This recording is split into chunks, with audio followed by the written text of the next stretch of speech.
Okay, picture this. You're shopping for a new pair of jeans. This happens all the time. All the time. This is totally you.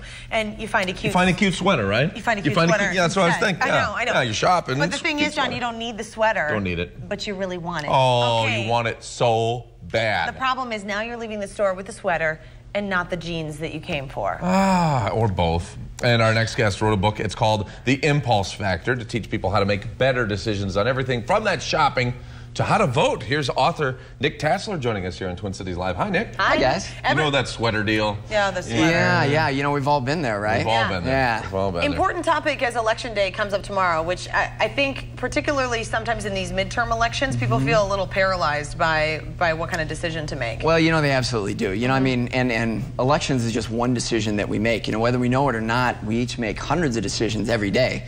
And this just happens to be the time of year when we're bombarded with information and the decision seems so big, you know? And no matter the nature, they can all kind of be put together? Absolutely, and that's what most people don't understand, you know? So I've been studying hundreds of thousands of people for over 10 years now, the choices that they make, and I found out a lot of cool things, but the scariest thing is if we don't have a clear decision process, then we become indecisive, and indecision is absolutely toxic to our health and well-being. What happens if you're indecisive? Well, it just sucks the mental and emotional energy out of you every time you can't make a decision, right? So, I mean, everything from what pair of socks should I wear in the morning, what should I have for breakfast, and then, of course, to the big decisions, which candidate am I going to vote for? How do I take care of my kids the best? And you all know those people. I mean, do you have a friend like that who just can't make a decision, like about anything, about what earrings I should wear, what this I should do, and it sort of makes you not want to hang around them because it's so annoying. You know who you are. Right? And imagine being them. You know, you think it's annoying for you. You know, imagine having to live like that, right? All the time. So they're always like that, even when you're not around. Good to know. You've got 3 R's as ways to handle it. First one's reliable. That's right. That's right. So, you know, the best solution to this indecision problem is actually to use your impulses. They can actually be your best friend as long as they're guided by a process that is 3 things, and the first thing is reliable.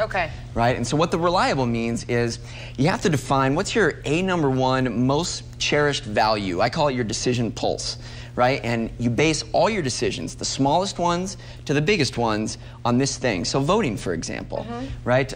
You define what is it that you care about the most. Is it a green environment? Is it having a healthy family life, you know, a vibrant economy? So you decide one thing that's your kind of most important mantra for your whole life. That's right. For every decision. Okay. And everything comes back to this. And this, what it does. Yours? Oh, that's a good one. I would say a healthy, happy family life. Yeah. So, you know, it's like, but what you do is everything, you stop compartmentalizing all these different decisions because that's overwhelming, right? And now you have a filter for all the information and every option gets stacked up against this one thing. So you can trust your impulses if they align with this one thing. If they're not, then you don't follow them. Okay. I'd say mine's having the high score on Pac-Man. Yeah, well, that doesn't surprise me. I totally want that. Yeah, that's a good goal. Okay, what about the next one of the 3 R's is being rational? Rational, exactly. And basically all that is kind of like what it sounds. You know, it's, right, say you're having a stressed out, bad day. You go to this mall and you want to buy jeans, and you end up buying the sweater, right? And you do that because you let your emotions get the better of you, right? So being rational is just simply a matter of telling your emotions when they're not lining up with your decision pulse to take a back seat. Okay. And how about regret-free is the last one? Yeah, regret-free. Live with it?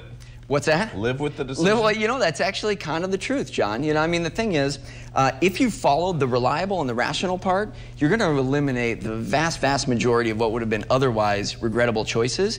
But there's always a little mental mind game that we play with regret. And that is, sometimes things turn out poorly, even though there's nothing we could have done about it, and we kick ourselves for it. Well, this is something that people can really beat themselves up about, and I would think can make making the next decision so much more difficult if you're not happy with how the last thing went. Well, and that's why if it was me, I put regret-free first. And think, okay, what I can do these next 2 to try to make the best decisions for myself, but the first thing you got to think of is regret-free. I'm gonna go in this. Are you rewriting the book for him? Well, that's what I'm saying. I want to know what he thinks about I'm looking for a second book. So, no, you know, that's, I would say the first 2 I put first because if you do those things, then regret becomes sort of a secondary issue. You've already taken care of the regret part, right?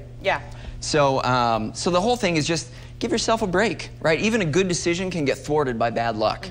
So, you know, cut yourself some slack, learn from it, and move on. We haven't had nearly enough time with you, and I guess that's why they have to read the book. So we thank you very much for being here. Thanks, Nick's book is The Impulse Factor, an innovative approach to better decision-making. There is a whole lot more to it. It's available at bookstores throughout the metro. If you go buy the book, you're thinking maybe you're going to buy another book too, go through the steps. Go through the steps. We have a link on our website as to where you can get it, and go to KSTP.com, click on Twin Cities Live. We got more TCL to come. We'll be right back. The book over the sweater, I'd say. The book over the